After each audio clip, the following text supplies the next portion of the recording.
నిన్న 20 మంది ఎమ్మెల్యేలు అసెంబ్లీలో మాట్లాడారు. పులివెందుల ఎమ్మెల్యే కూడా వచ్చి మాట్లాడొచ్చు. ఇంట్లో కూర్చొని ప్రెస్ మీట్లు, ఇంట్లో కూర్చొని వీడియోలు ఎందుకు జగన్ అని హోం మంత్రి అనిత ఫైర్. ఆడపిల్లల మీద నోటికొచ్చినట్టు ఈరోజు మా ఇంట్లో ఆడపిల్లలు, పవన్ కళ్యాణ్ గారి ఇంట్లో ఆడపిల్లలు, లేకపోతే చంద్రబాబు నాయుడు గారి గురించా, మన లోకేష్ బాబు గారి గురించా కాదు. విశాఖ గాజువాక కూర్మనపాలెంలో దొంగను పట్టుకున్న క్రైమ్ పోలీసులు. మధ్యప్రదేశ్ స్టేట్ కు చెందిన అంతర్రాష్ట్ర ముఠా థార్ గ్యాంగ్ సభ్యుడు సహదర్ అరెస్ట్. గురేడియా గ్రామం తండా పిఎస్ దార్ డిస్ట్రిక్ట్ మధ్యప్రదేశ్ రాష్ట్రంకు చెందిన వ్యక్తి. 3.5 కేజీలు వెండి, 6 తులాల బంగారం ముద్దాయి నుండి స్వాధీనం.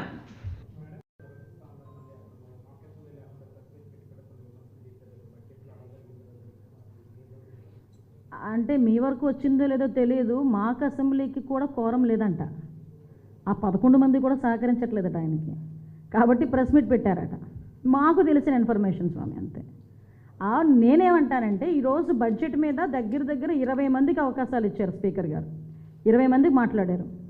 నిజంగా ఆయన ఎమ్మెల్యే కదా, ఆయనకు హక్కు ఉంది కదా. ఈరోజు మీరు వెళ్ళగలరు అసెంబ్లీ లోపలికండి? ఆ కాంపౌండ్ వరకే కదా మీరందరూ ఎవరైనా రావాలనుకున్నా. ఎమ్మెల్యేలుగా ఉన్న మేమే కదా అందులోకి లోపలికి వెళ్ళగలం. నేను చాలా సందర్భాల్లో చెప్పాను, సుమారుగా 5 కోట్ల మంది ప్రజల్లో 175 మందికి మాత్రమే అవకాశం ఇస్తాడు దేవుడు 5 సంవత్సరాలకు ఒకసారి. దానికి నీకు అవకాశం ఉండి రండి, అసెంబ్లీకి రండి, కూర్చొని మీకు ఏ సబ్జెక్ట్ మీద మాట్లాడాలనుకుంటే మాట్లాడండి. ఈరోజు 20 మంది సభ్యులకి ఇచ్చాము, మీరు ఒకరు మాకు ఎక్కువైపోతారా? లేదా మీ 11 మంది మాకు ఎక్కువైపోతారా? రేపు ఇంకొక 40 మంది 50 మంది మాట్లాడండి వచ్చి. అంతే తప్పించి ఇంట్లో కూర్చొని విమర్శలు చేస్తాం, ఇంట్లో కూర్చొని వీడియోలు వేసుకుంటామంటే ఎలా అవుతుంది? నువ్వేమైనా అడగాలనుకుంటే రండి, అసెంబ్లీకి రండి, కూర్చోండి, మాట్లాడండి, సమాధానం అడగండి, చెప్తాం మేము. ఏ కోణంలో ఇస్తారో ఒకసారి మీరే ఆలోచన చెప్పండి. ఏ కోణంలో ఇస్తారు? ఇదే పెద్ద మనిషి లాస్ట్ ముఖ్యమంత్రిగా ఉండేటప్పుడు చంద్రబాబు నాయుడు గారిని బెదిరించారు. నువ్వు 23 మంది ఉన్నారు, అటు నుంచి ఒక 5గురు ఇటు లాగానంటే నీకు ప్రతిపక్ష హోదా కూడా ఉండదు అని. ఆ రోజు ఏ టైప్లో మాట్లాడాడు ఆయన? ఏ లెక్కల ప్రకారం మాట్లాడాడు ఆయన? దానికి సమాధానం చెప్పమనండి, అప్పుడు దీని గురించి మాట్లాడతాం.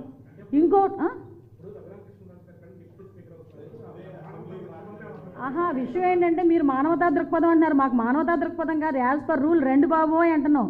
ఈ మధ్యనే మీకు అర్థమవుతుందో లేదో తెలియదు, నేను ఈరోజే చూసా, రఘురామకృష్ణరాజు గారు కనుక డిప్యూటీ స్పీకర్ ఇచ్చి ఆల్రెడీ స్పీకర్గా అయ్యన్ పాత్ర గారు ఉన్నారు. మళ్ళీ ఇప్పుడు రఘురామకృష్ణరాజు గారు కనుక డిప్యూటీ స్పీకర్ అయిన తర్వాత నిజంగా ప్రతిపక్ష హోదా ఇచ్చినా ఆయనైతే అసెంబ్లీకి రాడు అని పందేలు కడుతున్నారు. ఎన్ని రూపాయలకో తెలుసా? 11 రూపాయలకి. అంతేనండి, అర్థం చేసుకోండి.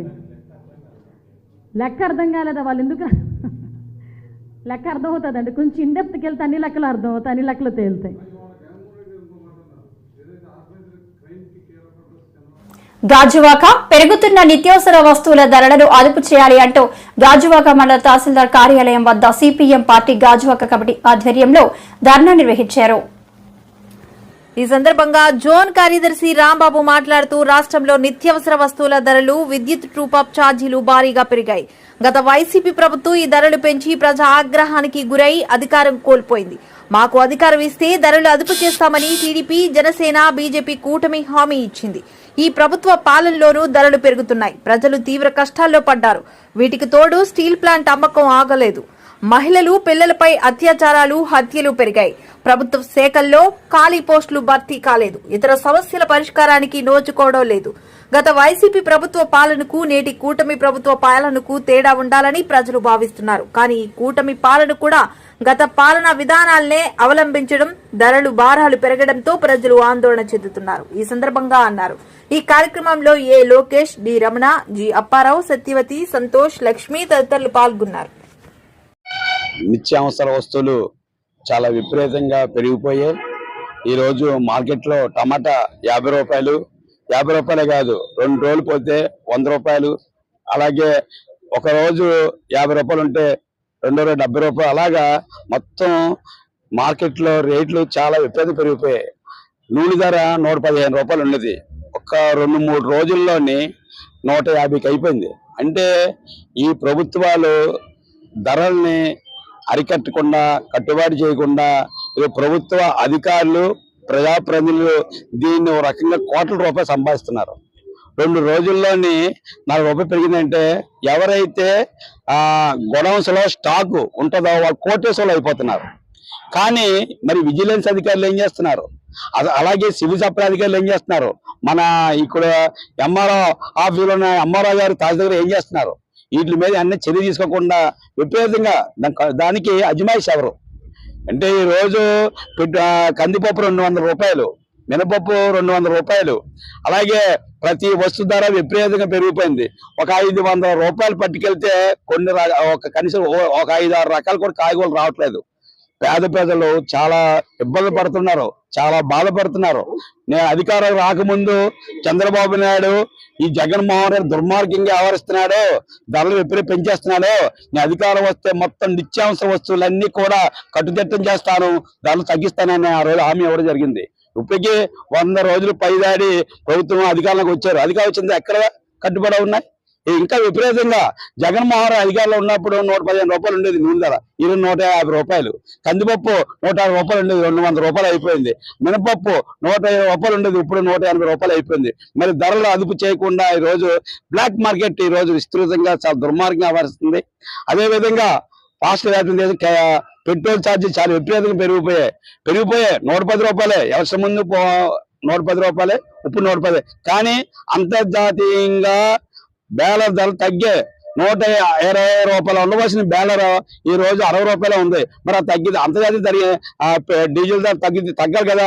ఇప్పుడు ఇక్కడ మన భారతదేశంలో కానీ మన రాష్ట్రంలో కానీ ఏ పరిస్థితులని 110 రూపాయల ధర ఇప్పుడు కూడా అంటే ఎన్ని కోట్ల ఆదాయాలు వస్తున్నాయి.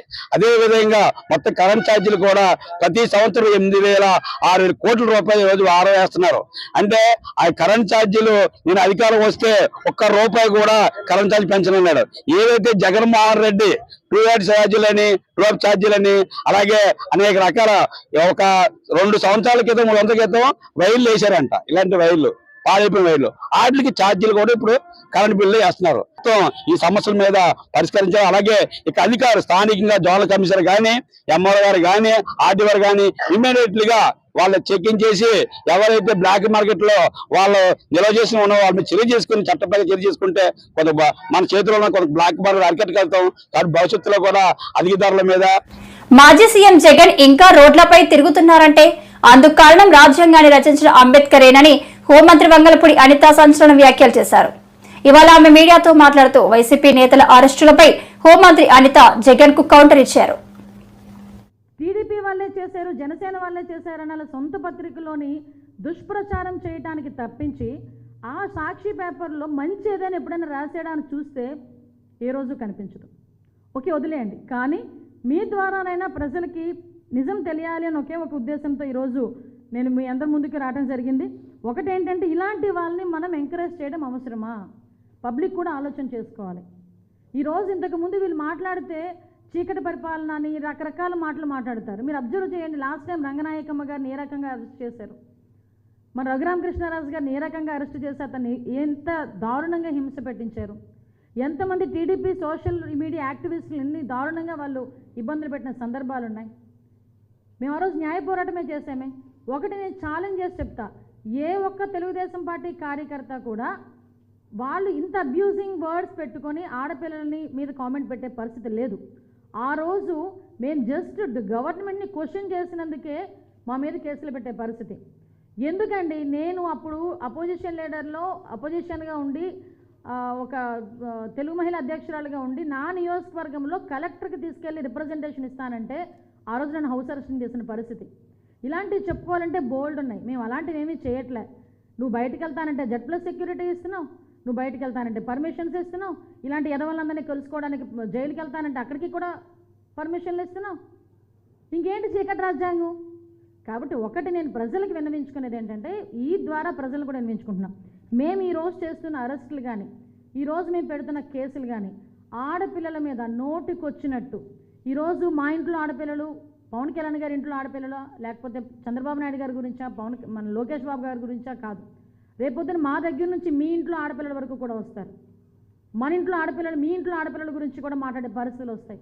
ఇలాంటి వాళ్ళని కట్టుదిట్టం చేయాలి, దీనికి ఒక స్పెషల్ యాక్ట్ తీసుకురావాలి అని ఒకే ఒక ఉద్దేశంతో ఈరోజు చంద్రబాబు నాయుడు గారు చేస్తున్న ఈ పనిని మీరందరూ కూడా స్వాగతించాల్సిందిగా, మీరందరూ కూడా సపోర్ట్ చేయాల్సిందిగా ప్రజలందరికీ విన్నవించుకుంటూ సెలవు తీసుకుంటున్నాను.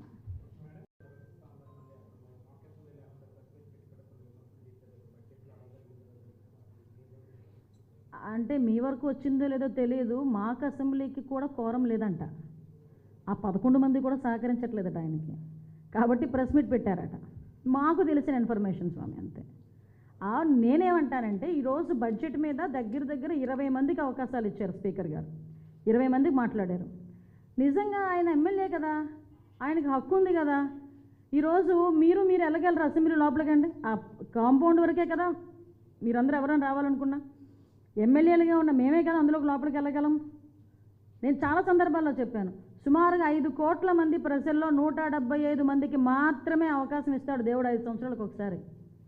దానికి నీకు అవకాశం ఉండి రండి, అసెంబ్లీకి రండి, కూర్చొని మీకు ఏ సబ్జెక్ట్ మీద మాట్లాడాలనుకుంటే మాట్లాడండి. ఈరోజు 20 మంది సభ్యులకి ఇచ్చాము, మీరు ఒకరు మాకు ఎక్కువైపోతారా, లేదా మీ 11 మంది మాకు ఎక్కువైపోతారా? రేపు ఇంకొక 40 మంది 50 మంది మాట్లాడతారు, మాట్లాడండి వచ్చి. అంతే తప్పించి ఇంట్లో కూర్చొని విమర్శలు చేస్తాం, ఇంట్లో కూర్చొని వీడియోలు వేసుకుంటామంటే ఎలా అవుతుంది? నువ్వేమైనా అడగాలనుకుంటే రండి, అసెంబ్లీకి రండి, కూర్చోండి, మాట్లాడండి, సమాధానం అడగండి, చెప్తాం మేము. ఏ కోణంలో ఇస్తారో ఒకసారి మీరే ఆలోచన చెప్పండి. ఏ కోణంలో ఇస్తారు? ఇదే పెద్ద మనిషి లాస్ట్ ముఖ్యమంత్రిగా ఉండేటప్పుడు చంద్రబాబు నాయుడు గారిని బెదిరించారు. నువ్వు 23 మంది ఉన్నారు, అటు నుంచి ఒక 5గురిని ఇటు లాగానంటే నీకు ప్రతిపక్ష హోదా కూడా ఉండదు అని. ఆ రోజు ఏ టైప్లో విశాఖ దక్షిణ నియోజకవర్గంలో కీలక ప్రాంతాలైన జగదాంబ జంక్షన్, మహారాణిపేట, రంగిరేజు వీధి తదితర ప్రాంతాలను 22A నుంచి మినహాయించి ప్రజలకు న్యాయం చేయాలని ఎమ్మెల్యే వంశీకృష్ణ ప్రభుత్వానికి విజ్ఞప్తి చేశారు. గురువారం ఆయన అసెంబ్లీలో మాట్లాడుతూ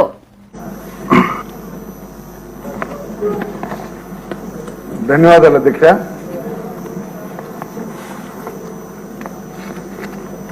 పేదలను దృష్టిలో పెట్టుకొని ఆనాడు ఎన్టీ రామారావు గారు 70 రూపాయలతో స్టార్ట్ అయినటువంటి ఈ పెన్షన్ పథకం ఇవాళ 4000కి చేరింది అధ్యక్ష. వృద్ధులు ఎవరైతే ఉన్నారో వాళ్ళ మెడిసిన్స్ కొరకు లేకపోతే కష్టకాలం ఉన్నప్పుడే ఉపయోగపడతాయి ఒక మంచి ఉద్దేశంతో ఈ పథకం ఒక అద్భుతమైన పథకం అధ్యక్ష. ఆ రోజు 70 రూపాయలతో స్టార్ట్ అయిన పథకం తర్వాత రాజశేఖర రెడ్డి గారు 200 చేస్తే మళ్ళీ చంద్రబాబు నాయుడు గారు 1000 రూపాయలు చేరింది అధ్యక్ష. తర్వాత మళ్ళీ చంద్రబాబు నాయుడు గారే దాన్ని 2000 చేరింది అధ్యక్ష. గత ప్రభుత్వం 250 అంటూ దాని ద్వారా 3000 తీసుకెళ్తే ఒకేసారి ఇవాళ చంద్రబాబు నాయుడు గారు మళ్ళీ ముఖ్యమంత్రి అయిన వెంటనే వేరేసి అంతా కలిపి 7,000 రూపాయలు ఇవ్వడం అనేది చాలా అదృష్టంగా ఇవాళ ప్రజలందరూ కూడా భావిస్తున్నారు అధ్యక్ష. ఇచ్చిన మాట ప్రకారం దాన్ని 4,000 ఒకేసారి చేస్తూ అలాగే వేరేసి కూడా కలిపి 7,000 ఇచ్చినందుకు ప్రత్యేకమైన ధన్యవాదాలు అధ్యక్ష. అలాగే అధ్యక్ష ఇవాళ మీరు చూస్తూ ఉన్నారు ఆ ప్రభుత్వంలో చాలా మంది కూడా మీరు గ్రహిస్తే కొంతమందిని ఉద్దేశపూర్వకంగా తీయడంతో పాటు చాలా మంది ఉద్దేశపూర్వకంగా తీశారు అధ్యక్ష పెన్షన్ నుంచి. ఈరోజు వాళ్ళందరూ కూడా చాలా తీవ్ర ఇబ్బందులు పడుతున్నారు అధ్యక్ష. ముఖ్యంగా 1000 SFT ఉంటే చిన్న సిటీస్ లో అయితే 1000 SFT దాటితే ఆ పెన్షన్లోకి రావట్లేదు అధ్యక్ష. ఇద్దరు పిల్లలు ఉంటే కింద ఒక ఫ్లోర్ పైన ఫ్లోర్ ఉన్నా కూడా అది 1000 SFT దాటిపోయింది అధ్యక్ష. అలాగే అవుట్ సోర్సింగ్ చిన్న ఎంప్లాయ్మెంట్ ఉన్నా కూడా 10,000 అంటే 12,500 శాలరీ ఉన్నా కూడా అలాగే వెళ్ళిపోతుంది అధ్యక్ష. ఇంకా చెప్పాలంటే అధ్యక్ష సింపుల్ గా చెప్పాలంటే పెన్షన్ ని తీయడానికి రీజన్ కూడా చెప్పకుండా తీసేసి చాలా ఉన్నాయి అధ్యక్ష. అసలు రీజన్ కూడా చెప్పడం చాలా ఉన్నాయి అధ్యక్ష. ఇప్పుడు మంత్రి గారిని అడుగుతా ఉన్న అధ్యక్ష ఆ విధంగా అన్యాయం జరిగినటువంటి వాళ్ళకి కొత్తగా పెన్షన్స్ మళ్ళీ మనం ఇస్తున్నామా లేదు కొత్త పెన్షన్స్ కూడా మళ్ళీ మనం ఎప్పుడు ఇవ్వబోతా ఉన్నాం? చాలా మంది పెన్షన్లు అడుగుతారు అధ్యక్ష. కొత్త పెన్షన్స్ మనం ఎప్పుడు ఇవ్వబోతున్నాం? అన్యాయం జరిగిన వాళ్ళకి మనం ఏమన్నా న్యాయం చేసే విధంగా చర్యలు తీసుకుంటున్నామని మీ ద్వారా తెలియజేస్తున్నాం అధ్యక్ష. గతంలో శాసనసభ సాక్షిగా తన తల్లిని వైసీపీ సభ్యులు అవమానించారని మంత్రి లోకేష్ అన్నారు. బడ్జెట్ సమావేశాల 3వ రోజు ఆయన శాసన మండలిలో మాట్లాడారు. సీఎం చంద్రబాబును ఉద్దేశించి వైసీపీ సభ్యులు చేసిన వ్యాఖ్యలపై లోకేష్ తీవ్ర ఆగ్రహం వ్యక్తం చేశారు. అధ్యక్ష గౌరవ సభ్యులు 2019 నుంచి 24 వరకు చంద్రబాబు నాయుడు గారు పారిపోయారని మీరు అంటున్నారు అధ్యక్ష.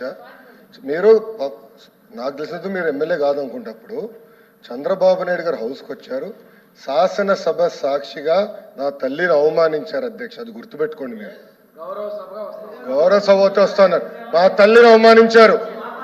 ఈ రోజు మీరు కావాలని పోస్టులు కూడా అట్టని పెడుతున్నారు. మా తల్లిని అవమానించారు ఆ రోజు, మీకు గుర్తురాదా? ఎన్ని ఎక్కడ అవమానించలేదు సార్, ఎక్కడ అవమానించలేదు. మీరు ఎట్లా మాట్లాడతారో, మీరు ఉన్నారా హౌస్ లో? మీరు ఉన్నారా హౌస్ లో? మీరు ఉన్నారా హౌస్ లో? ఆ రోజు కూర్చోండి. మా తల్లిని అవమానించారు. అక్కడ ఉన్నారా హౌస్ లో? షర్మిల గారిని అవమానిస్తారు, విజయలక్ష్మి గారిని అవమానిస్తారు, మా తల్లిని అవమానిస్తారా? ఏం గుర్తురాదా మీకు? అదే ఒక్క నిమిషం నేను కూడా మాట్లాడచ్చు, గుర్తుపెట్టుకోండి. ఒక్క నిమిషం నేను కూడా మాట్లాడండి. ఏనాడు మేము మాట్లాడలేదు. కూర్చోండి. ఏనాడు జగన్మోహన్ రెడ్డి గారి కుటుంబం గురించి మేము ఏనాడు మాట్లాడాల? నేను ఏనాడు మాట్లాడాల? మా సభ్యులు ఏనాడు మాట్లాడాల? కూర్చోండి. శాసనసభ సాక్షిగా మా తల్లిని అవమానిస్తే కూర్చోమంటారా? కూర్చోమంటారా? 22 వరకు చంద్రబాబు నాయుడు గారు ప్రతిరోజు హౌస్కి వచ్చారు, ప్రతిరోజు హౌస్ నిలబడ్డాడు, సింగిల్ గా నిలబడ్డాడు. సింహంగా గుర్తుపెట్టు, సింగిల్ గా నిలబడ్డాడు, పోరాడాడు. ఆ రోజు మా తల్లి అవమానించారు కనుకనే బాధ తట్టుకోలేక సభ బైకాట్ చేసి బయటికి వెళ్ళారు. కానీ ఎమ్మెల్యేలు ఉన్నారు ఇక్కడ. నిమ్మల రామారెడ్డి గారు వెళ్ళారు, స్వామి గారు ఉన్నారు, ఇతర గొట్టుపాటి రవి గారు వెళ్ళారు. అది మాకున్న చిత్తశుద్ధి అండి. ఈ రోజు మీ ఎమ్మెల్యేలు ఎందుకు రావట్లేదు అని అడుగుతున్నా. 10 మంది జగన్మోహన్ రెడ్డి గారు కాకుండా 10 మంది ఉన్నారు, రాలేదు. మా తల్లిని అవమానిస్తే ఏం కూర్చోమంటారు? ఇంకా మాట్లాడతాం మేము మనుషులు కాదా? సొంత తల్లి అవమానించారు సార్ ఆ రోజు. మాడుకున్నా కూర్చోమంటారు? అయితే తెలియకుండా ఏదంటే అది మాడితే ఎట్లా అధ్యక్ష? ఎందుకు ఆ రోజు బైకాట్ చేస్తారో మాకు తెలుసు. నేను అక్కడే కూర్చోండి. కూర్చోండి ప్లీజ్ ప్లీజ్ ప్లీజ్. ఎల్ఓపి గారు సార్, ఇప్పుడు సభ్యులు వచ్చి మాట్లాడారు. ఇప్పుడు సందర్భాన్ని తీసుకొచ్చారు. ఎవరు తల్లిని, ఎవరు చెల్లిని, ఎవరు కుటుంబ సభ్యుల్ని ఎవరు అవమానించినా సరే ఎవరు కూడా ఉపేక్షించేది లేదు, సహించేది లేదు. దాన్ని ఎవరు సమర్థించేది కూడా లేదు. దాన్ని ఎప్పుడు కూడా సమర్థించాం దాన్ని.